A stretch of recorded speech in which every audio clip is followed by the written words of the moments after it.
السلام علیکم and very good evening.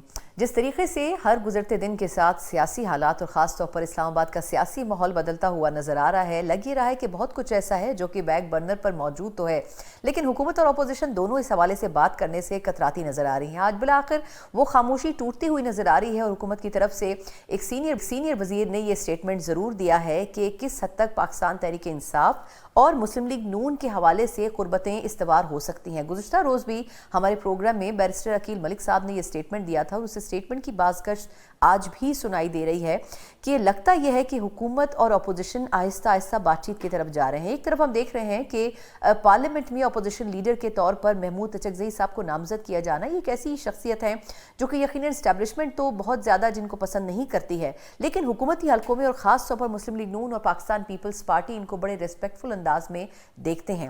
ایک ایسی شخصیت کو اپوزیشن لیڈر بنایا جانا کیا واقعی پاکستان تحریک انصاف دستبردار ہوتی نظر آ رہی ہے اپوزیشن کی نشستوں سے، یا پھر اپوزیشن کے لیڈر کی جو پوسٹ ہے اس حوالے سے اس پر بھی بات کرنا بڑا ضروری ہے؟ اور خاص طور پر اب یہ لگ رہا ہے کہ محمود اچکزئی صاحب جو کہ بڑے عرصے سے ناراض نظر آتے تھے اور اس کی سب سے بڑی وجہ یہ تھی کہ پاکستان تحریک انصاف ان کو فیصلوں میں شامل تو کرتے تھے لیکن فیصلہ کرنے کا اختیار نہیں دیتے تھے، اب بظاہر ایسا لگ رہا ہے کہ پاکستان تحریک انصاف نے اپنے کارڈز ان کے سامنے رکھ دیے ہیں، اور کس حد تک اب ایسا ممکن ہوتا نظر آئے گا، کیونکہ ان کی اولین ترجیح پارلیمنٹ سے رخصتی نہیں تھی بلکہ حکومت کے ساتھ بات چیت تھی۔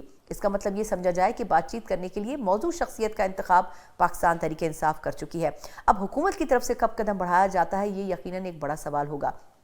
پروگرام کے پہلے سیگمنٹ میں اس پر بات کرنے کے لیے میرے ساتھ موجود ہیں، تحریک انصاف کی نمائندگی تو نہیں کر رہے لیکن پاکستان تحریک انصاف کے حوالے سے خاص طور پر بڑے ووکل رہے ہیں، لیکن دیکھا جائے تو انہوں نے ہمیشہ ایک بڑی میڈیوکر قسم کی گفتگو کی ہے اور انہوں نے ہمیشہ بات چیت کی راہ ہموار کرنے کی بات کی ہے، لیکن خود پی ٹی آئی کے اندر ان کی اس آواز کی بازگشت زیادہ سنائی نہیں دیتی اور نہ ہی پسند کی جاتی ہے۔ بیرسٹر علی ظفر صاحب جو کہ سینیٹر بھی ہیں اور بظاہر پاکستان تحریک انصاف کے رہنما بھی قرار دیے جاتے ہیں، لیکن ہمیشہ وہ ایک اپنا الگ سٹانس رکھتے ہیں۔ پروگرام کے پہلے سیگمنٹ میں میرے ساتھ موجود ہیں علی ظفر صاحب۔ سر آپ کے وقت کا بہت شکریہ۔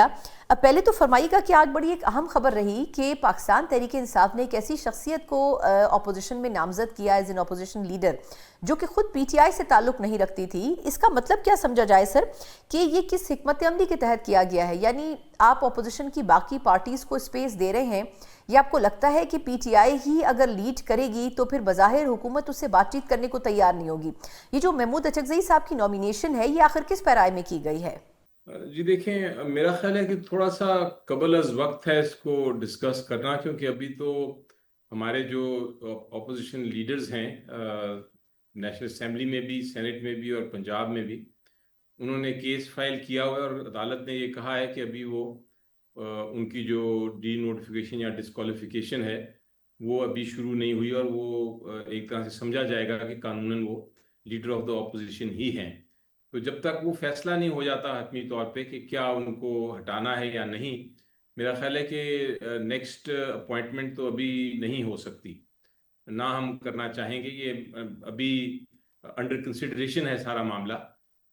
کیا فیصلہ کس طرح ہوا، کیسے ہوا، کیا انسٹرکشنز تھی خان صاحب کی ایگزیکٹلی، وہ مجھے نہیں معلوم، کیونکہ ایک سڈنلی میٹنگ ہوئی تھی اور وہ ایسے شخص کی ہوئی تھی جو اس وقت یعنی پولیٹیکل سائڈ پہ ہمارے ساتھ اس طرح نہیں ہے پولیٹیکل کمیٹی میں۔ تو آج ڈسکشن ہوگی پولیٹیکل کمیٹی میں اور پھر پتہ چلے گا کہ ایگزیکٹلی کیا انسٹرکشنز آئی ہیں۔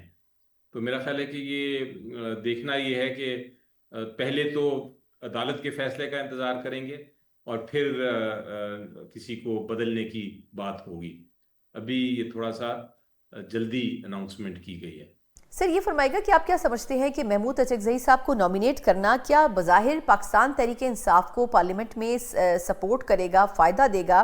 دوسرا، اعظم سواتی صاحب بھی بظاہر کہا جاتا ہے کہ پی ٹی آئی سے زیادہ اسٹیبلشمنٹ کے قریب سمجھے جاتے رہے ماضی میں، تو ان دونوں شخصیات کو آگے لانے سے کیا پی ٹی آئی آگے چل کر کوئی فائدہ اٹھا سکتی ہے؟ جی، اب اس کے پیچھے کیا تھنکنگ ہے یہ ہم نہیں بتا سکتے، کیونکہ ابھی اس پہ ڈسکشن نہیں ہوئی انٹر پارٹی، ابھی تو خالی انسٹرکشنز آئی ہیں، اور وہ انسٹرکشنز کیا ہیں اور اس کے پیچھے کیا ریزننگ ہے وہ جب میں ملوں گا خان صاحب سے تو پتہ چل سکے گا، یا کوئی ریلیونٹ شخص ملے گا خان صاحب سے تو پھر وہ بتائیں گے کہ اس کے پیچھے تھنکنگ کیا ہے۔ لیکن فرسٹ پرائیورٹی تو ہوتی ہے آپ کی کہ پارٹی میں سے کسی کو کیا جائے، لیکن ہو سکتا ہے کہ یہ ایک حکمت عملی ہو کہ اچکزئی صاحب کو اس لیے کیا جا رہا ہے کیونکہ وہ نااہل ہونے کا ان کا چانس کم ہے، اور یہ دیکھنا کہ کل ہم کسی اور کو بنائیں اور وہ ہٹایا جائے، شاید اس وجہ سے تھنکنگ ہو، یہ ہو سکتا ہے، پاسبلٹی ہے۔ لیکن یہ بھی دیکھنا ہے کہ ہماری پارٹی میں کئی لوگ ہیں جن کے خلاف کوئی ایسی بات نہیں ہے جو ان کو ہٹایا جائے، تو ان کا بھی ایک طرح سے کنسیڈریشن میں آ سکتے ہیں وہ۔ اس لیے میں ہمیشہ یہی کہوں گا کہ جب تک الٹیمیٹ فیصلہ نہ ہو جائے اس چیز کو انڈر ڈسکشن رکھنا چاہیے، کیونکہ ابھی تو جیسا میں نے کہا قبل از وقت ہے۔ آج کے دن تو کوئی تبدیل نہیں کرنے جا رہا لیڈر آف دا اپوزیشن کو جب تک یہ عدالت کا فیصلہ نہیں ہوتا۔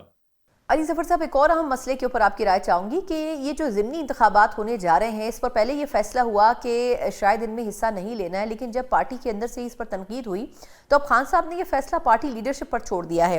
یہ فرمائیے گا کہ اب اس میں حصہ لینا ہے یا نہیں لینا ہے، یہ فیصلہ آخر کون کرے گا اور کس کانٹیکسٹ میں آخر یہ فیصلہ کیا جا رہا ہے، آخر کیا اس کی ڈومین رکھی گئی ہے؟ آپ لوگ کیا سمجھتے ہیں کہ ایسے ماحول میں جب حکومت ہی زیادہ اثر انداز ہو سکتی ہے انتخابات پر، تو پھر آپ انتخابات میں حصہ لے بھی لیں، کیا فرق پڑ جائے گا؟ دیکھیں، اس پہ دو رائے ہیں، میں اپنی رائے بھی آپ کو بتا دوں گا اور دو رائے بھی بتا دیتا ہوں۔ دو رائے، ایک رائے تو یہ ہے کہ الیکشن میں میدان کو نہیں چھوڑنا چاہیے، چاہے جتنا بھی آپ کو پتا ہے کہ الٹیمیٹلی فیصلہ آپ کے اگینسٹ بھی آ سکتا ہے، دھاندلی بھی ہو سکتی ہے، آپ الیکشن ہار بھی سکتے ہیں، لیکن میدان نہیں چھوڑنا۔ اگر میدان آپ نے چھوڑا تو جو خلا ہے وہ پھر کوئی اور پر کر لیتا ہے اور آپ کی پارٹی کو نقصان ہو سکتا ہے۔ ہم آفٹر آل ہم ایک پولیٹیکل پارٹی ہیں، ایک سیاسی جماعت ہیں، اور ہمارا فرض ہے کہ ہم الیکشن لڑیں، جس حال میں بھی ہو الیکشن لڑیں، کیونکہ یہی مینڈیٹ ہوتا ہے سیاسی جماعت کا۔ تو ایک تو یہ فیلنگ ہے۔ دوسری طرف فیلنگ یہ ہے جس کا آپ نے ذکر کیا کہ کیا فائدہ لڑنے کا، ایسے الیکشن جو کہ ہم نے ہارنے ہی ہیں یا ہروائے جانے ہیں، تو اس کو بہتر ہے کہ نہ ہم لیجٹمائز کریں اس پروسیس کو اور ہم الیکشن ہی نہ لڑیں۔ لیکن یہ جو سیکنڈ اوپینین ہے، میں اس سے ایک طرح سے مخالفت کرتا ہوں۔ میں سمجھتا ہوں کہ آپ کو لڑنا چاہیے۔ یہ نہیں ہو سکتا کہ آپ کو پتہ ہے کہ مثلا ہم کیسز بھی لڑتے ہیں، ہمیں پتہ ہے کہ کیسز کا شاید ہمارے خلاف ہونے لگا ہے۔ خان صاحب کے کیسز نیچے جو جیل ٹرائل ہو رہا تھا، ہمیں بالکل کلیئرٹی تھی کہ وہ ہمارے خلاف ہوں گے، لیکن پھر بھی ہم نے ان کو بھرپور ان میں حصہ لینے کی کوشش کی اور ان کو پوری طرح ڈیفینڈ کیا۔ آگے جا کے انصاف کے تقاضے پورے ہوں گے انشاءاللہ، جب ہم سپیریئر کورٹس، ہائی کورٹ اور سپریم کورٹ تک جائیں گے، تو ہمیں یہ ایک بیٹل، ایک جنگ تو لڑنی ہے۔ اسی طرح الیکشنز کا معاملہ ہے، آپ میدان نہیں چھوڑ سکتے، الیکشن آپ نے لڑنا ہے۔ اگر آپ نے نہ لڑا تو آپ کے جو کانسٹیٹوئنٹس ہیں، آپ کے جو لوگ ہیں، آپ کے جو ورکرز ہیں، وہ ڈس ہارٹ ہو جائیں گے، وہ ان کو رنجش ہوگی، ہو سکتا ہے وہ آپ کو چھوڑ کے دوسری طرف بھی چلے جائیں۔ تو اس لیے میرا خیال ہے کہ یہ حکمت عملی بہتر یہی میری نظر میں ہے کہ آپ مقابلہ کریں۔ آپ کو یاد ہے کہ بڑے بڑے ہماری تاریخ میں مسئلے آئے تھے، نان پارٹی الیکشن بھی ہوئے تھے، لیکن پولیٹیکل پارٹیز نے اس کے باوجود کہ ڈکٹیٹرشپ تھی، اس کے تحت الیکشن ہو رہے تھے، پھر بھی الیکشن میں حصہ دیا تھا کہ وہ زندہ رہیں۔ اور یہی ایک سیاسی جماعت کا ایک مقصد ہوتا ہے کہ ہم ہر قسم کی جو مخالفتیں ہیں ان کو ان کا مقابلہ کر کے، ان کو پل کو پار کر کے اپنی منزل تک پہنچیں۔ سر، یہ فرمائے گا کہ اگر ان انتخابات میں آپ حصہ لے بھی لیتے ہیں یا آپ کی جماعت حصہ لیتی ہے، تو آپ کیا سمجھتے ہیں کہ کس حد تک شفاف انتخابات کی امید پی ٹی آئی کر رہی ہے؟ اور اگر فیصلہ آپ کی جماعت کے حق میں نہیں آتا تو امپورٹنٹلی بات یہ ہے کہ کیا ان نتائج کو آپ لوگ تسلیم کریں گے؟ دیکھیں جی، ابھی تک تو ہم نے یہ دیکھا ہے کہ الیکشنز میں دھاندلی ہو رہی ہے۔ الیکشن کمیشن آف پاکستان کا بھی ہمیں پتہ ہے کہ آئینی طور پہ تو اس کو آزاد ہونا چاہیے، لیکن اس وقت سارے جو ممبرز ہیں اور جو چیف الیکشن کمشنر ہیں، ان کی مدت پوری ہو چکی ہے، اور وہ ایک طرح سے حکومت کی صوابدید پہ جو آئین میں ترمیم کی گئی تھی اس کی وجہ سے وہ اپنی ملازمت آگے کر رہے ہیں۔ تو اس لیے ہمیں کوئی ایکسپیکٹیشن نہیں ہے کہ جو الیکشنز ہیں وہ دھاندلی کے بغیر ہوں گے۔ دھاندلی ہوگی، اور یہ بھی ہو سکتا ہے کہ ہم ہار جائیں، لیکن ہار جیت ہوتی ہے، ہم الیکشنز کی پروسیس کو چیلنج کرتے رہیں گے، لیکن یہ نہیں ہم ہو سکتا کہ گھر بیٹھ جائیں۔ میری نظر میں گھر بیٹھنا جو ہے یہ جواب نہیں، اچھا یہ مقابلہ نہیں ہے۔ مقابلہ کرنا ہے، جیسا میں نے کہا کہ چاہے آپ کو پتہ ہو کہ دھاندلی بھی ہوگی، چاہے آپ کو پتہ ہو کہ ضمنی انتخابات ہیں، چاہے آپ کو پتہ ہے کہ پوری گورنمنٹ کی مشینری آپ کے خلاف استعمال ہوگی، لیکن پھر بھی آپ نے مقابلہ کرنا ہے اور آپ نے اپنا چانس لینا ہے کہ شاید آپ جیت جائیں۔ سیاست سے ہٹ کے تھوڑا سا سوال آپ سے کرنا چاہوں گی سفارتکاری کے حوالے سے۔ فیلڈ مارشل عاصم منیر صاحب کی بڑی پذیرائی کی جا رہی ہے، اب ملک کے علاوہ بین الاقوامی سطح کے اوپر بھی انہوں نے جو چند دورے کیے اور اس میں پاکستان کا جو موقف انہوں نے بڑی مضبوطی کے ساتھ سامنے رکھا ہے لوگوں کے، آپ کیا سمجھتے ہیں پی ٹی آئی اس کو کامیاب ڈپلومیسی کے طور پر دیکھتی ہے؟ دیکھیں جی، میں سمجھتا ہوں کہ اگر آپ ایز اے پاکستانی سوچیں تو ایک پاکستانی کی حیثیت سے تو آپ کی خواہش ہوگی کہ آپ کا پوری دنیا میں جو ہے اچھا نام ہو۔ ایز اے پاکستانی ہم سب کو فائدہ ہوتا ہے اس کا، ڈپلومیٹکلی آپ اسٹرانگ ہوں، طاقتور ہوں، پاورفل ہوں، یہ بھی آپ کو ایز اے پاکستانی آپ اس کو بالکل اپریشیٹ کریں۔ آپ کی اکانومی بہتر ہو رہی ہے تب بھی آپ ایز اے پاکستانی آپ اپریشیٹ کریں گے۔ تو میرا خیال ہے جہاں پاکستان کے لیے بہتری ہو رہی ہے وہاں تو آپ کو کوئی شک نہیں ہے کہ آپ بالکل ایز اے پاکستانی اس کو سپورٹ کریں گے، لیکن جہاں آپ دیکھیں گے کہ پاکستان کے خلاف کوئی بات ہو رہی ہے، آئین کے خلاف ہو رہی ہے، قانون کے خلاف ہو رہی ہے، کوئی زیادتی ہو رہی ہے، حکومت کوئی غلط کام کر رہی ہے، تو پھر آپ تنقید بھی کریں گے، آپ بولیں گے بھی اور آپ اس کی اپوزیشن بھی کریں گے۔ اس لیے میں سمجھتا ہوں کہ آپ کو ہر پوائنٹ پہ دیکھنا پڑے گا۔ ایک بات ضرور بڑا کلیئر ہے پکچر کہ اس وقت انڈیا جو ہے وہ بیک فٹ پہ ہے اور پاکستان فرنٹ فٹ پہ ہے ڈپلومیٹکلی، اور وہ ایک خوش آئند بات ہے۔ ہم نے جنگ جیتی، یہ بھی خوش آئند بات ہے، لیکن اس کے ساتھ ساتھ ہم اپنے انٹرنل معاملے بھی دیکھ رہے ہیں۔ جو ہمارے انٹرنل معاملے ہیں، جہاں پاکستان کی ریاست جو ہے وہ ایک طرح سے اپنے لوگوں پر ہی تشدد کر رہی ہے، ان کو اگر وہ اپنی اختلاف رائے رکھتے ہیں اور کوئی ڈیسنٹ کرتے ہیں تو ان کو جیل میں بھیج دیا جاتا ہے، ان کو ٹیررسٹ بنا دیا جاتا ہے۔ آپ نے کل ہی دیکھا کہ پارلیمنٹ میں ایک قانون پاس ہوا، اینٹی ٹیررزم ایکٹ، اور وہ قانون ایسا ہے، ایسا طاقتور قانون ہے، اس کو اتنا غیر آئینی طریقے سے اس میں تشریح کی گئی ہے کہ یہ آلریڈی جو طاقتور قانون تھا اس کو اب بالکل ڈریکونین قانون بنا دیا گیا ہے۔ ایسا قانون بنایا گیا ہے جو کہ قائد اعظم نے آج سے 100 سال پہلے کہا تھا کہ اس قسم کا قانون، جب انڈیا ایک اور پاکستان ایک سب کانٹیننٹ ہی تھا اور برٹش انڈیا تھا کہلاتا اور حکومت تھی برطانیہ کی، تب انہوں نے ایک پارلیمنٹ ان کے کنٹرول پارلیمنٹ نے یہ قانون پاس کیا تھا۔ قائد اعظم نے کہا تھا کہ اس سے برا قانون ہو ہی نہیں سکتا، وہ آج ہم نے پاس کر دیا۔ تو جب اس قسم کی چیزیں ہوتی ہیں تو پھر اس پہ تنقید کرنا تو جائز ہے، پھر آپ کہتے ہیں کہ یہ غلط ہو رہا ہے، تو جو ٹھیک ہے وہ ٹھیک ہے، جو غلط ہے وہ غلط ہے۔ میں تو یہ اس چیز پہ یقین رکھتا ہوں۔ لاسٹلی یہ جاننا چاہوں گی علی ظفر صاحب کہ شبلی فراز صاحب اور عمر ایوب صاحب دونوں ہی پارلیمنٹ اور سینٹ سے تو ہٹا دیے گئے ہیں بظاہر، لیکن آپ کو کیا لگتا ہے سر کہ ان کے جو وارنٹ گرفتاری نکلے ہیں، کوئی گرفتاری خود بھی پیش کریں گے یہ، یا پھر قانونی چارجوئی کے لیے یہ ہر پلیٹ فارم کے اوپر رجوع کریں گے؟ دیکھیں بہت سارے لوگ ہیں، آپ نے 2 نام لیے، اور بھی ہمارے بہت سارے ورکرز اور لیڈرز ہیں جن کے خلاف یہی کیس میں ان کو سزا دے دی گئی ہے، اور ان کا حق ہے اپیل کرنے کا، انہوں نے اپیلز بھی فائل کی ہیں، ان کا حق ہے پٹیشنز فائل کرنے کا اور دوسری قانونی جو کارروائی ہے وہ کرنے کا۔ انہوں نے ان کے وکلاء بھی ہیں، وہ ڈیل بھی کر رہے ہیں، کیسز کی سماعت بھی ہو رہی ہے، کل بھی ہوئی، آج بھی ہوئی، تو وہ اپنی لیگل بیٹل لڑیں گے، اور انشاءاللہ جب تک ہم لیگل بیٹل میں ہیں تب تک یہ میٹر جو ہے وہ سب جوڈس ہے ہی نہیں، اس پہ عدالتی کارروائی ہو رہی ہے، تو مزید کسی قسم کی نہ الیکشن کمیشن آف پاکستان نہ اسپیکر صاحب یا چیئرمین سینٹ کو اس پہ ایکشن لے سکتے ہیں۔ اس پہ بھی روک دیا گیا ہے ان کو ہائی کورٹ اور سپریم کورٹ کی طرف سے۔ تو جب تک یہ معاملہ عدالت میں طے نہیں ہوگا ہم اس کو عدالت کی جنگ لڑیں گے اور انشاءاللہ جیتیں گے۔ بہت بہت شکریہ۔ ہمارے ساتھ بیرسٹر علی ظفر صاحب موجود تھے، سینٹ میں پاکستان تحریک انصاف کے رہنما بھی ہیں اور قانونی امور کے ماہر بھی ہیں، لیکن اب دیکھنا ہوگا کہ آیا پاکستان تحریک انصاف کس حد تک ان تمام ایشوز کے حوالے سے آگے معاملات کو لے کر چلتی ہے. لیکن یہ بڑا واضح نظر آ رہا ہے کہ جو ماحول اس وقت بنتا ہوا دکھائی دے رہا ہے پاکستان تحریک انصاف کو سسٹم میں واپس لانے کی شاید نیم دلی کے ساتھ صحیح لیکن ایک آخری کوشش ضرور کی جائے گی. اور اگر ایسا ہوتا ہے تو 9 مئی کے کیسز کے حوالے سے جو تمام سزائیں اور فیصلے اس وقت تواتر سے سامنے آ رہے ہیں اور آنے والے کچھ وقت میں مزید بھی سامنے آئیں گے وہ یقیناً اثر انداز ہو سکتے ہیں. اس کے اوپر کچھ سیاسی تجزیہ لیں گے ایک بریک کے بعد.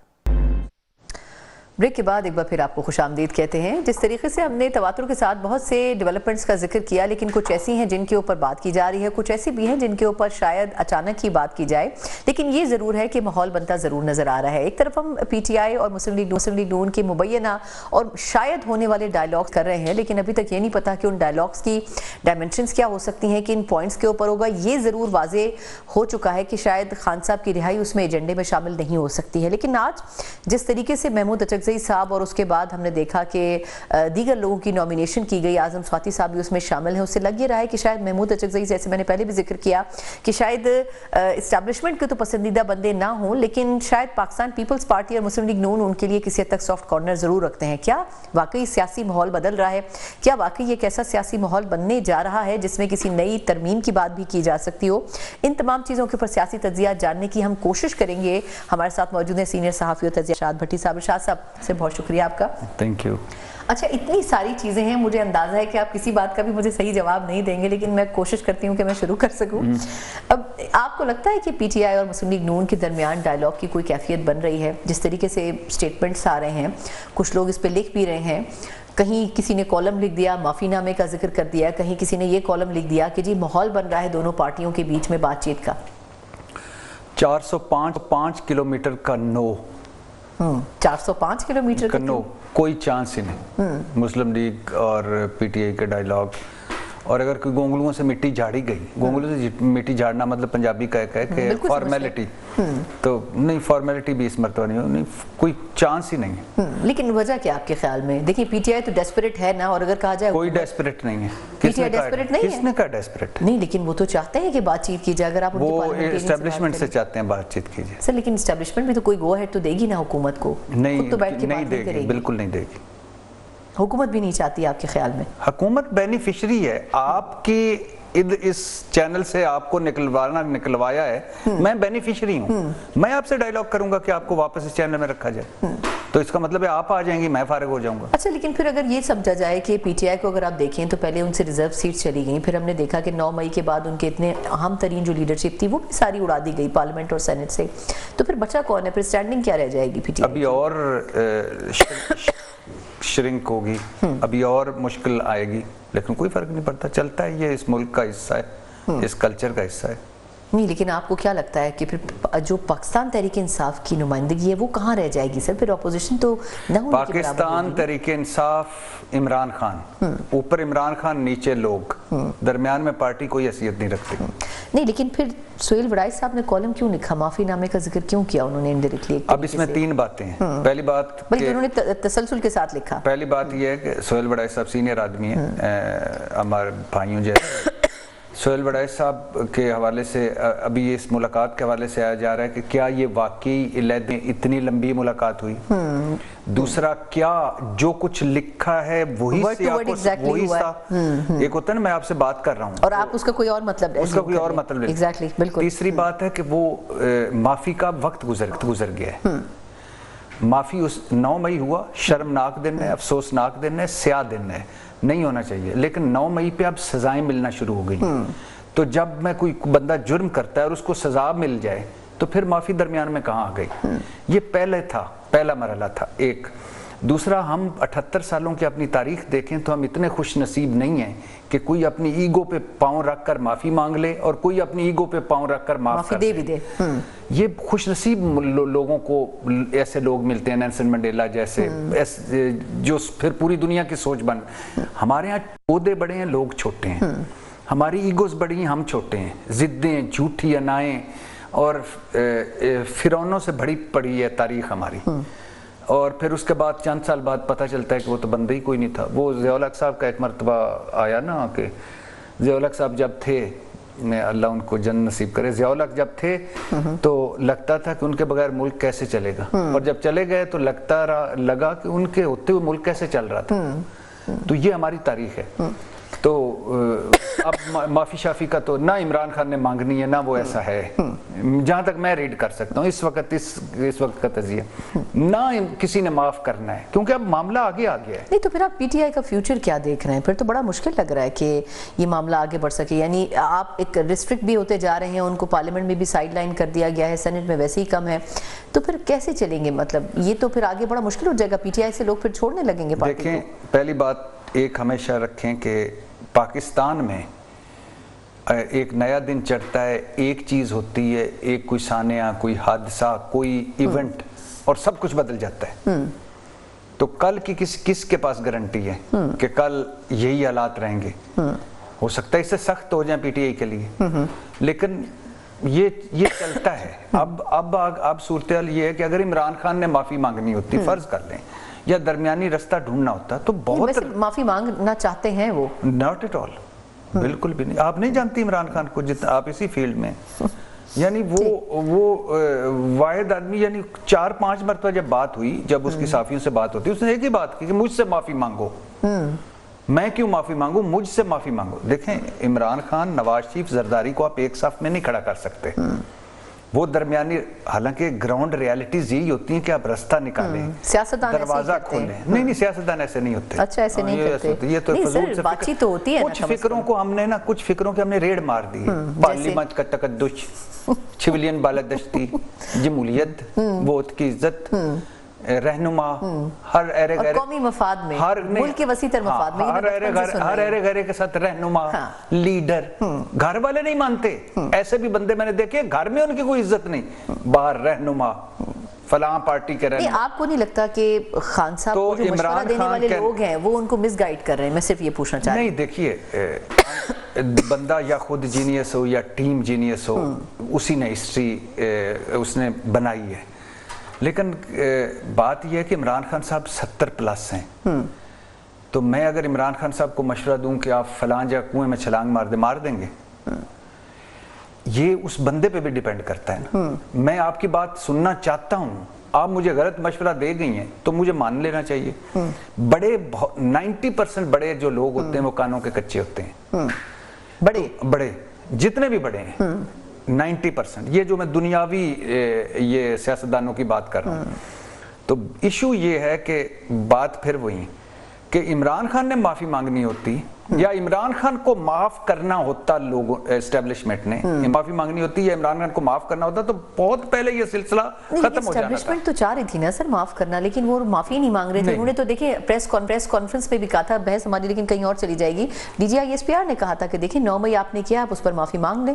میرا خیال ہے کہ اس کے بعد معاملہ ختم ہو جاتا. وہ وقت تھا, اگر مانگ لیتے تو وہ وقت تھا. اور اس وقت عمران خان کا جواب آپ سنا تھا. بالکل, عمران خان صاحب نہیں, عمران خان صاحب نے, جو کہ یہ غلط کہہ رہے تھے عمران خان صاحب کہ یہ فالس فلیگ آپریشن ہے, یہ سی سی ٹی وی فوٹیج اور وغیرہ وغیرہ, یہ غلط کہہ رہے تھے. لیکن نہیں, یہ چیپٹر نہیں. اچھا, پھر یہ محمود اچکزئی صاحب اور اس قسم کی شخصیات کو پارلیمنٹ میں اپنا ریپرزینٹیٹیو بنانا, یہ تو ویسے ہی مطلب ناپسندیدہ تصور کیے جاتے ہیں اسٹیبلشمنٹ کے سامنے. جن سے یہ بات کرنا چاہتے ہیں ان کی گڈ بکس میں تو نہیں ہے اچکزئی صاحب. شاید پہلی بات تو یہ کہ ابھی عمران خان صاحب کی گفتگو سامنے نہیں آئی, اور عمران خان صاحب نہیں, لیکن انہی کے نومینیٹ کیے ہوئے نہیں ہیں یہ لوگ. بالکل ابھی تک ہے, ابھی یہی بتایا جا رہا ہے. لیکن بہت سارے فیصلے ایسے ہوئے ہیں, جیسے ابھی یہ بھی بتایا جا رہا ہے کہ عمران خان نے کہا کہ ضمنی الیکشن لڑیں, یہ نہیں لڑ رہے. انہوں نے تو کہا پارٹی پہ چھوڑ دیا ہے میں نے. ہاں, پارٹی نے کہا ہم نے لڑیں گے, تو عمران خان صاحب نے کہا تھا ہم نہیں لڑنا. ایک دوسرا, عمران خان صاحب پہلی مرتبہ اعظم سواتی صاحب کو نہیں بنانا چاہ رہے تھے سینٹ میں ہیڈ, وہ جو شبلی فراز صاحب کی جگہ. تیسرا, محمود خان اچکزئی. تو اگر یہ فرض کر لیتے ہیں یہ عمران خان کے نامینیز ہیں, یہ عمران خان کے ڈیسیژنز ہیں, تو میرا خیال ہے کہ محمود خان اچکزئی کو لائے اس لیے گیا ہے کہ وہ چھوٹی پارٹیوں, فار ایگزامپل یہ جو تحریک تحفظ آئین پاکستان, وہ اور باقی پارٹیوں کو ملا کر پاکستان تحریک انصاف کے ساتھ ایک الائنس بنائے. کیونکہ بیرسٹر گور تمام تر اپنی اس کی ایفرٹس کے باوجود شرافت کی وجہ سے فیل ہو گئے. سلمان اکرم راجہ کچھ نہیں کر پائے, دونوں بہنیں کچھ نہیں کر پائیں, علی امین گنڈا پور صاحب کی ایفرٹس کامیاب نہیں ہوئیں, پارٹی لیڈرشپ مکمل طور پر فیل ہوئی ہے, پارٹی کارکنوں نے نئی ہسٹری رقم کی ہے, پارٹی فارغ ہو گئی. ہسٹری کہاں رقم کی ہے انہوں نے؟ فارغ ہونے میں رقم کیا, آپ یہ کہہ رہے ہیں؟ نہیں, ناٹ ایٹ آل. پارٹی ہمیشہ نکلی, پارٹی جو کارکن ہیں ہمیشہ نکلے ہیں, لیکن لیڈ کرنے کے لیے لوگ نہیں تھے. 80% بلکہ 90% لوگ غائب رہے پارٹی لیڈرشپ کی میں بات کر رہا ہوں. میں سمجھ رہی ہوں, ٹھیک. تو جو پارٹی کارکن ہے وہ نکلے. عمران خان کے 2 بیٹوں نے وہ کر دکھایا, پارٹی نہیں کر پائی. 4 انٹرویوز, 1 امریکہ کا دورہ, 4 سینٹ سے ملاقاتیں. عمران خان کو اخبار ملنے لگ گیا, ٹی وی ملنے لگ گیا, لوگوں سے ملاقاتیں ہونے لگیں, بچوں سے بات ہو گئی. یہ ہوتا ہے دباؤ, پریشر. یہ فارغ لوگ ہیں جو پیپلز تحریک انصاف والے ہیں, بڑی بڑی زبانیں, کسی کام جوگے نہیں, اور ایک دوسرا مشکل وقت ہے. 3 سال گزر چکے ہیں, تیسرا مسلسل پیشیاں, مقدمے, چوتھا اصل پارٹی غائب ہو گئی, 5واں بروٹس رانگ نمبرز پارٹی کے اندر, 6ٹھا پریشر. تو اس کے باوجود بھی نکمے لوگ. تو یہ ایک اگر یہ عمران خان کا فیصلہ ہے تو یہ اس وجہ سے ہوگا کہ اس کا کوئی پیپلز پارٹی مسلم لیگ سے نہیں. عمران خان کبھی بھی بیسیکلی اپوزیشن کو اکٹھا کرنا, ایک الائنس بنانا, الائنس بنا کر تحریک چلانا. اچھا, لاسٹلی ویسے وقت ختم ہو چکا ہے. آپ کو لگتا ہے کہ اس وقت کے ماحول میں اگر یہ الائنس بن بھی جاتا ہے تو کیا خان صاحب کی رہائی کے امکانات ہوں گے؟ یہ ویسا ایسا سوال ہے جو پچھلے 2-3 سال سے ہو رہا ہے. نہیں, دیکھیے, عمران خان کی رہائی 4 وجہوں پہ ہو سکتی تھی. نمبر 1 کہ بیرونی دباؤ پڑ جاتا, بابا ٹرمپ کی کال آ جاتی, یا کوئی اور ملکوں کا دباؤ, وہ نہیں ہوا. نمبر 2 لاکھوں لوگ نکل آتے, وہ نہیں ہوا. 26 نومبر پہ ہلکا پھلکا ہوا تو حکومت بھاگ کے پہنچ گئی تھی. نمبر 3 درمیانی رستہ نکلتا, وہ نہیں ہوا. نمبر 4 عدالتی ریلیف ملتا, وہ نہیں ہوا. تو مستقبل قریب میں مجھے عمران خان کا کوئی رہائی کے ہونے کے چانسز نہیں لگتے. ہاں, اگر محمود خان اچکزئی اور پارٹیاں مل کر کوئی کارکنوں کو صحیح طور پر یوٹیلائز کریں, کوئی چمتکار دکھا دیں تو علیحدہ بات ہے. بہت بہت شکریہ شاد بھٹی صاحب, آپ کے ساتھ سوالات نہیں ہوتے لیکن وقت ختم ہو چکا ہے. ایک مختصر وقفہ اور اس بڑے دلچسپ انالیسس کے بعد تھوڑا سا کراچی کا احوال بھی جاننے کی کوشش کریں گے. بریک کے بعد ایک بار پھر آپ کو خوش آمدید کہتے ہیں. کراچی میں بارشیں کیا ہوئی ہیں, پورے کراچی کا ماحول بدلتا ہوا نظر آ رہا ہے. ایک طرف لوگ یہ بات کر رہے ہیں کہ کراچی میں تو ہر سال جب بھی بارشیں ہوتی ہیں اس کے بعد اسی طریقے سے اوور فلڈنگ ہو جاتی ہے اور خاص طور پر جو نقائص ہیں کھل کر سامنے آ جاتے ہیں. لیکن سرپرائزنگلی صوبائی حکومت بلدیاتی سسٹم کے اوپر الزامات لگاتی تھی اور بلدیاتی نمائندے صوبائی حکومت جو ہے اس کی جو ناقص پالیسیز ہیں اس کے اوپر بات کرتے نظر آتے تھے. لیکن اب اس مرتبہ بلدیاتی نمائندوں میں بھی پاکستان پیپلز پارٹی کا ایک بڑا نمبر ہے, پھر کراچی کے میئر بھی پاکستان پیپلز پارٹی سے تعلق رکھتے ہیں اور صوبائی حکومت تو بڑے عرصے سے پاکستان پیپلز پارٹی کی ہے. اس لیے ایک دوسرے کے اوپر الزام تراشی خاصی مشکل ہے. لیکن واقعی ان تمام مسائل کا سدباب کیسے ممکن ہو سکتا ہے, اور اس وقت کی جو صورتحال ہے جو کہ مزید آنے والے کچھ دنوں میں ابتر ہو سکتی ہے بارشوں کے اگلے اسپیل سے, اس میں تیاری کیا ہے صوبائی حکومت کی, اس کے اوپر بات کریں گے. بات کرنے کے لیے سینئر صوبائی وزیر پاکستان پیپلز پارٹی کے سینئر رہنما سعید غنی صاحب میرے ساتھ موجود ہیں. سعید غنی صاحب, بہت شکریہ آپ کے وقت کا. اب پہلے تو فرمائیے گا سر کہ یہ جو گزشتہ روز کی بارشیں تھیں اور اس کے بعد بھی آنے والے 2 اسپیلز بڑے اہم قرار دیے جا رہے ہیں بارشوں کے کراچی کے حوالے سے, آپ کیا کہیں گے؟ تمام امپورٹنٹ جو شاہراہیں تھیں وہ بلاک ہو گئیں, اوور فلڈنگ وہاں پر ہو گئی, جو چھوٹے علاقے تھے کنجسٹڈ وہاں تو بالکل سیلاب کی سی کیفیت تھی. تو ابھی سچویشن کیا ہے, کس طریقے سے ان کی تمام کنڈیشنز کو ان علاقوں کی آپ لوگ بہتر کر سکے ہیں؟ دیکھیں سر, ایک تو ہمیں یہ ذہن میں رکھنا چاہیے کہ اس وقت جو کلائمیٹ چینج کی وجہ سے پوری دنیا میں تبدیلیاں آ رہی ہیں, پاکستان ان ممالک میں شامل ہے جو سب سے زیادہ متاثر ہے, اور ہر سال کہیں نہ کہیں کسی نہ کسی علاقے میں اس قسم کے ڈیزاسٹر آتے رہتے ہیں. ابھی کراچی میں جو بارش ہوئی ہے اس میں اللہ کا شکر ہے نسبتاً چیزیں بہتر رہیں, لیکن جو بنیر میں ہوا, گلگت بلتستان میں ہوا, کشمیر کے کچھ علاقوں میں ہوا, وہ بہت زیادہ میں سمجھتا ہوں کہ خطرناک تھا, بہت زیادہ جانیں اس میں گئی تھیں. اچھا, پھر ابھی پنڈی میں, لاہور میں اسی طرح کی شدید بارشیں ہوئیں, اس میں کئی لوگوں کی جانیں گئیں. اسی طرح کی صورتحال تھی کہ پورے کے پورے شہر متاثر ہو گئے تھے. اور ابھی یہ ریسنٹلی کراچی کا ایپیسوڈ ہوا ہے. کراچی میں کل تو یقیناً پورا شہر ہی مفلوج تھا اور تقریباً ہر بڑی سڑک جو ہے وہ بند ہو گئی تھی, اس پہ بہت پانی تھا, لوگ پھنسے ہوئے تھے.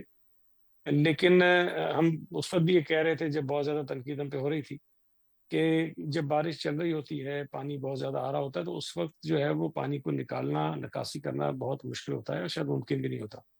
تو اگر 4-5 گھنٹے ہمیں بیچ میں مل جائیں گے تو ہمیں یقین تھا کہ ہم سڑکوں کو ٹھیک کر دیں گے اور وہ موٹریبل ہو جائیں گی. اور اسی طرح ہوا. جب بارش کوئی 7:45 کے بعد نہیں ہوئی تو رات 11-12 بجے آن ورڈ ہم نے بڑی جو میجر شاہراہیں تھیں کراچی کی وہ تقریباً تھرو کر دی تھیں، اور پھر آج صبح میں خود تقریباً کوئی 9 بجے سے لے کے 3-4 گھنٹے تک شہر کی مختلف سڑکوں پہ جاتا رہا. تو تقریباً تمام جو بڑی شاہراہیں شہر کی ہیں وہ بالکل رواں دواں تھی. کہیں کہیں پر کچھ ایسے چھوٹے سے پیچز ضرور تھے جہاں پر تھوڑا پانی تھا، لیکن وہ بھی اتنا نہیں تھا کہ وہ جو گاڑیوں کی جو آمد و رفت اس کو متاثر کر سکے. وہ چلتی رہیں. آج دوپہر میں ایک چھوٹا سا اسپیل ضرور آیا تھا، لیکن اللہ کا شکر ہے کہ اس کی وجہ سے کوئی بہت زیادہ پرابلم نہیں ہے، اور اس وقت بھی کراچی شہر کی تمام سڑکیں جو رواں دواں ہیں. البتہ جو نشیبی علاقے ہیں، جو چھوٹی گلیاں ہیں، محلے ہیں، وہاں پر ابھی ہے مسئلہ. اس کو ہم ریزالو کرنے کی کوشش کر رہے ہیں، اور یہ ہماری پلان بھی یہی ہوتا ہے کہ اگر اس طرح کی صورتحال پیدا ہو جائے گی جس میں پورا شہر مفلوج ہو رہا ہو تو پہلی پرائرٹی ہماری ہوتی ہے کہ ہمارے جو مین کوریڈورز ہیں ان کو ہم تھرو کریں، تاکہ ہماری اگر کچھ ٹرانسپورٹیشن کرنی ہے، کچھ اکوپمنٹ کہیں پہنچانا ہے، کسی کو کہیں پہ امداد پہنچانی ہے، تو ہم ان سڑکوں سے ان کو پہنچا سکیں. تو وہ اللہ کا شکر ہے کہ ہم بالکل اس وقت ٹھیک طریقے سے چل رہے ہیں. سر لیکن یہ فرمائے گا کہ آخر ان تمام علاقوں کی صورتحال کو بہتر کرنے کے لیے امیڈیٹ کیا اقدامات کیے گئے ہیں حکومت کی طرف سے؟ کیونکہ ابھی بھی بہت سے علاقوں سے یہ کہا جا رہا ہے کہ پانی وہاں سے ابھی تک اس کی نکاسی ہو نہیں سکی ہے. دیکھیں سنا، پانی اگر بہت زیادہ کہیں جمع ہو جاتا ہے تو اس کو نکالنے کے لیے کسی کے پاس بھی کوئی جادوئی فارمولا تو ہوتا نہیں ہے. ہمارے پاس جو اویلیبل ریسورسز ہیں ہم اس کو استعمال کر سکتے ہیں، یا جو ہماری ڈرینز ہیں وہ ہم یوز کرتے ہیں، وہ ہم سب کو پتہ ہے. میکسیمم ہم یہ کر سکتے تھے کہ ان کی صفائیاں ہم کرا دیں آن ٹائم. وہ اللہ کا شکر ہو گئی. اور یہ جو پہلے باتیں چلتی رہی کہ نالے چوک ہو گئے، بند ہو گئے، بالکل بھی نہیں تھا. نالوں کی صفائی ہم نے جون میں شروع کر دی تھی اور تقریباً کافی حد تک وہ کام مکمل تھا. کہیں کہیں اگر کوئی ایشو آیا بھی تو ہم نے اس کو امیڈیٹلی ریزالو کر لیا تھا. تو کہیں پہ یہ نہیں ہوا کہ نالے پانی نہیں لے رہے تھے اس لیے کہ وہ بند تھے. نالے سارے تھرو تھے، پانی لے رہے تھے. لیکن نالے، اب کتنا بھی بڑا نالا اس کی کیپیسٹی ہوتی ہے، اور پانی سے زیادہ آئے گا تو وہ اپنی کیپیسٹی سے زیادہ پانی لیتا نہیں. تو گریجولی جو ہے پانی کا ڈسپوزل ہوتا ہے، جیسے جیسے پانی نکلتا جاتا ہے وہ نالے میں پانی آتا رہتا ہے. تو یہ صورتحال ہماری رہی، اور آج اللہ کا شکر سے بتا رہا ہوں کہ بالکل ٹھیک ہے. ابھی بھی اگر بارش درمیانے درجے کی ہوتی ہے تو میں نہیں سمجھتا کہ کوئی بہت بڑا پرابلم ہمیں ہوگا، ہم اس کو کیٹر کر لیں گے. لیکن ان کیس خدا نہ خواستہ اگر بہت شدید بارش ہو جاتی ہے، 100، 150، 200 ملی میٹر کی بارش کوئی اگر 2-4-5 گھنٹے میں ہو جاتی ہے، پھر یقیناً پرابلمز آئیں گے. اور اس کو پھر حل کرنے کا یہی طریقہ ہوگا کہ بارش رکے گی، پھر ہم اپنی ایفرٹس دوبارہ سے اس پہ لگانا شروع کر دیں گے. لیکن پہلے کے مقابلے میں شاید مشکل اس لیے لوگوں کو کم ہوگی کہ پہلے جو ہوئی بارش وہ اچانک سے تھی اور لوگ شاید تیار نہیں تھے ذہنی طور پہ. تمام لوگ دفاتر گئے ہوئے تھے، اور جب بارش ہوئی تو وہ ایک ہی وقت میں تمام لوگ دفاتر سے نکلے گھر جانے کے لیے، پینک ہوئے کافی زیادہ. اور جب وہ سڑکوں پہ آئے تو اس میں ظاہر ہے جب پانی جمع ہو گیا تھا تو ٹریفک سلو ہوا، کچھ گاڑیاں لوگوں کی بند ہوئیں. تو وہاں کچھ لوگوں نے ون وے کی وائلیشن کی، سامنے کی طرف سے آ گئے، دوسری سڑک پر آ گئے، تو وہ بھی سامنے سے پھنسے. جو آنے والا ٹریفک تھا وہ بھی چوک ہو گیا، گاڑیاں خراب ہوئیں، بند ہوئیں، پیٹرول کسی کا ختم ہو گیا. تو اس کی وجہ سے سڑکوں پہ کافی پرابلمس پیدا ہو گئی، اور وہ ایک میس کریٹ ہو گیا پورے شہر کے اندر. اللہ کا شکر ہے کہ اس چیز سے ہم نکل آئے. اور آج سندھ حکومت نے چھٹی بھی اناؤنس کی تھی، لیکن اس کے باوجود بھی سڑکوں پہ ہزاروں گاڑیاں آج بھی رواں دواں تھی، چلتے رہے. شاید دفاتر بھی لوگ گئے جو پرائیویٹ آفیسز تھے. لیکن اب چونکہ ذہنی طور پہ لوگ کافی تیار بھی ہیں، ہم بھی کچھ زیادہ شاید الرٹ ہوں گے پہلے کے مقابلے میں. سید غنی صاحب یہ فرمائے گا کہ ایم کیو ایم نے ایک سجیشن دیا ہے کہ کراچی کو آفت زدہ قرار دینا چاہیے. آپ کیا سمجھتے ہیں، کیا پاکستان پیپلز پارٹی کی جو صوبائی حکومت ہے وہ اس آئیڈیا سے ایگری کرتی ہے؟ دیکھیں، اب کوئی مطالبہ کرتا ہے تو کرتا رہے، لیکن میں بحیثیت ایک وزیر کے لوکل گورنمنٹ کا منسٹر ہوں. میرے پاس بہت ساری ذمہ داریاں ہیں انہی اداروں کی جو اس قسم کی سچویشن کو ٹیکل کرتے ہیں. میں نہیں سمجھتا کہ ایسی کوئی صورتحال شہر میں ہے کہ اس کو آفت زدہ قرار دیا جائے. خدا نہ خواستہ ایسی صورتحال نہیں پیدا ہوئی کہ ہم اس کو ہینڈل نہیں کر پائیں گے. اس وقت تک جو صورتحال ہے، وہ جو پنڈی میں بارشیں ہوئیں، جو صورتحال اس کی نسبت ہم شاید بہتر ہیں. لاہور میں جو کچھ ہوا اس سے بہتر ہیں. اللہ معاف کرے جو کے پی کے میں ہوا، اے جی کے میں ہوا، جی بی میں ہوا، ہم اس کے مقابلے میں کافی بہتر ہے، اور اس وقت چیزیں کنٹرول میں ہیں. اور اب ظاہر ہے لوگوں کو تھوڑا انڈرسٹینڈ کرنا چاہیے کہ دبئی میں آپ کو یاد ہے بارشیں ہوئی تھی کچھ عرصہ پہلے. اتنا ڈیولپ شہر ہے، وہاں جو کچھ ہوا تصور بھی ہم نہیں کر سکتے تھے، لیکن ہوا. ابھی شاید 2-3 ہفتے ہوئے ہیں، نیو یارک میں ہوا، نیو جرسی میں ہوا، اس سے پہلے ٹیکسس میں ہوا، پیرس میں ہوا، اسپین میں ہوا، چائنا میں ہوا. وہاں تو بہت ساری شاید مشینری بھی ان کے پاس زیادہ ہے، ہم سے ٹیکنالوجی بھی ان کے پاس بہت زیادہ ہے، ترقی یافتہ بھی وہ ہیں، لیکن وہاں بھی اگر ایک حد سے زیادہ بارش ہو گئی تو ان کے یہاں بھی یہ پرابلمس پیدا ہوئے تھے، اور اسی طرح کا سامنا ہمیں بھی کرنا پڑا. ابھی بھارت میں ممبئی میں بارش ہوئی ہے، وہاں بھی صورتحال ہے. تو اگر بارش زیادہ ہو جاتی ہے اس کے بعد یہ تصور کرنا کہ لائف آپ کی ایز یوزول چلتی رہے گی، نارمل ہوگی، یہ ممکن نہیں ہے، یہ کہیں پہ بھی نہیں ہوتا. پرابلمس آتے ہیں، اس سے ہم نبرد آزمانے کی کوشش کرتے ہیں اور وہ ہوئے ہیں. ہماری بدقسمتی یہ ہے کہ جب کراچی شہر میں خاص طور پہ اس قسم کے کوئی مسائل پیدا ہو جاتے ہیں، وہ قدرتی آفت کی صورت میں کیوں نہ ہو، تو ہمارے جو سیاسی مخالفین ہیں بجائے اس کے کہ وہ شہریوں کی مدد کریں، وہ ہماری بیشنگ زیادہ کرتے ہیں، پولیٹیکل پوائنٹ اسکورنگ زیادہ کرتے ہیں. خیر، وہ ان کا اپنا طرز سیاست ہے، وہ کریں. ایک اور اہم مسئلہ سعید غنی صاحب کراچی میں بجلی کے بحران کا ہے. ایسی صورتحال میں ہم دیکھتے ہیں کہ کے الیکٹرک کی طرف سے ہمیشہ بجلی بند کر دی جاتی ہے، اور اس مرتبہ بھی ہم دیکھ رہے ہیں کہ کئی علاقوں میں 24 گھنٹے کی لوڈ شیڈنگ کی جا رہی ہے. تو سر، اس کے اوپر کوئی پوچھنے والا ہے یا پھر نہیں ہے؟ دیکھیں، کے الیکٹرک ہو یا ہمارے سندھ کے دیگر شہروں میں ہیسکو یا سیپکو ہو، ان اداروں سے ہم بہت زیادہ پریشان اور تنگ ہیں. کے الیکٹرک نے ایک عجیب ایک کلیکٹیو پنشمنٹ کا ایک انتظام ہوتا تھا کبھی فاٹا میں، کہ اگر کوئی ایک شخص جرم کرتا تھا تو سزا اس کے پورے خاندان کو دی جاتی تھی، اور وہ ان کے گھر جو ہے وہ مسمار کر دیتے تھے، ان کو گرفتار کر لیتے تھے. جرم کسی ایک نے کیا ہوتا تھا لیکن پوری فیملی اس کو بھگتتی تھی. اس وقت اس مہذب معاشرے میں تو اس چیز کا تصور نہیں ہے، اور وہ فاٹا سے بھی ختم ہو گیا. وہ جو کلیکٹیو پنشمنٹ کا کانسیپٹ تھا یا قانون تھا انگریزوں کا، وہ ختم کر دیا گیا وہاں سے بھی.